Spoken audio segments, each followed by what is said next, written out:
চুলে হান্নানায় খেজুর গাছের নাম সাহাবায়ে কেরাম হতবাক হইলেন যত সাহাবায়ে কেরাম রহমতে আলম নবী নূরে মুজাসসাম রহমতে আলম নবী নূরে মুজাসসাম সাহাবীরা কুরবানায় ওই নবীজির গান بني أن نعبد الأصنام رب إنهن أضللن كثيرا من الناس فمن تبعني فإنه مني ومن عصاني فإنك غفور رحيم أعوذ بالله من الشيطان الرجيم بسم الله الرحمن الرحيم الذين جعلوا القرآن عضين فوربك لنسألنهم أجمعين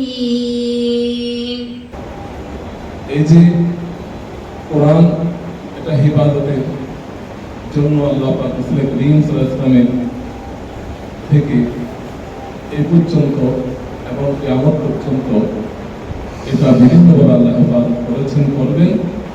বিশেষ করে তার মধ্যে উল্লেখযোগ্য একটা পদ্ধতি হচ্ছে হাফেজ কোরআন। তাদের কোরআনে কারীমকে হিফজের মাধ্যমে তারা কোরআনকে পক্ষে ধারণ করবেন। এর মাধ্যমেই আল্লাহ পাক কোরআন ইবাদত করেছেন। এই ধরনের মহৎ অনুষ্ঠানে উপস্থিত হতে পেরে আমি মোবারকবাদ জানাই অত্র হাফেজ বিভাগের সম্মানিত শিক্ষক হাফেজ সাইফুল ইসলাম সাহেবকে। আল্লাহ রাসূল সাল্লাল্লাহু আলাইহি ওয়াসাল্লাম হাদিসে পাকের মধ্যে ইরশাদ করেছেন, আফজালুল ইবাদাত তিলাওয়াতুল কুরআন, সবচেয়ে উত্তম ইবাদত হলো কোরআন তেলাওয়াত। بسم الله الرحمن الرحيم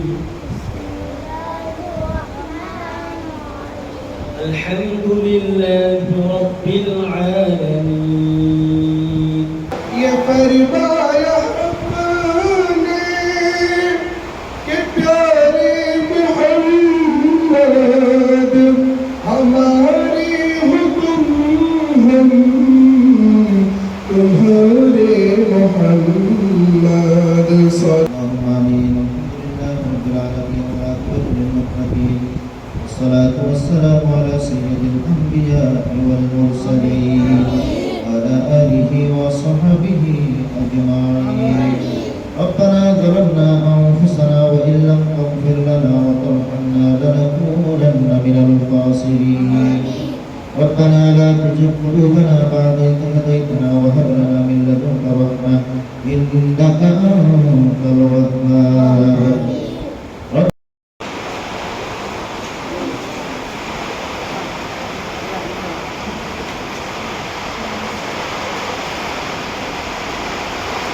মিষ্টি হওয়ার নজর ফল সফলতা তো মিষ্টি হাইতে লিখবেন না।